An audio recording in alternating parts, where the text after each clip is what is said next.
Hello everyone! Update ko po kayo sa aking garden. Na-transfer ko na po kanina yung mga seedling ng pechay.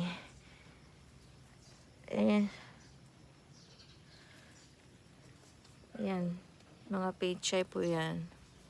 Hanggang doon sa likod. Na-replant ko na po siya dito sa garden bed. Dahil maulan ngayon, tamang-tama talaga yung paglipat. Tapos itong aking sitaw, lumalaban talaga yan. Matagal na yan. Pero lumalaban pa din. Nagbibigay pa din siya ng madaming bunga. Tsaka yung aking mga kamatis. Ayan. Andun. Sana magbigay sila ng magandang bunga at madami. Meron pang natirang seedlings ng pechay. Hindi ko pa nalinisan yung kabila. Kaya lilinisin ko muna po 'yon bago ko po ilipat 'yan. Ito nag-iisang eggplant. Na-pruning ko na po 'yan kaya ganyan. Maliit. Pero in fairness, nagbibigay siya ng magandang bunga.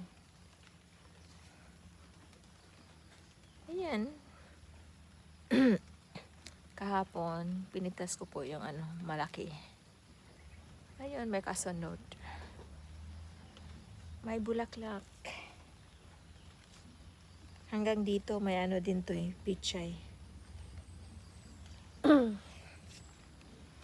Ayan, masaya sila kasi laging umuulan. Halos araw-araw na ngayon umuulan. Dito sa sa amin sa Negros.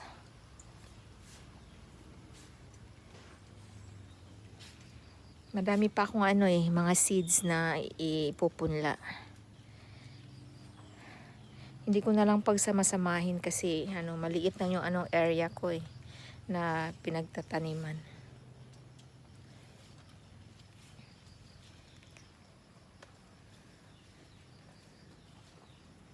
Hey, Choco, go down. Down. What are you doing?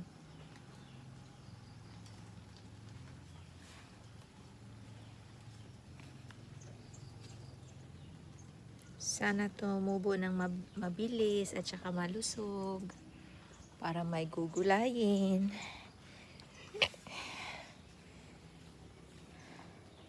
Yan po yung aking garden bed. Salamat po sa panonood. See you next time. Bye!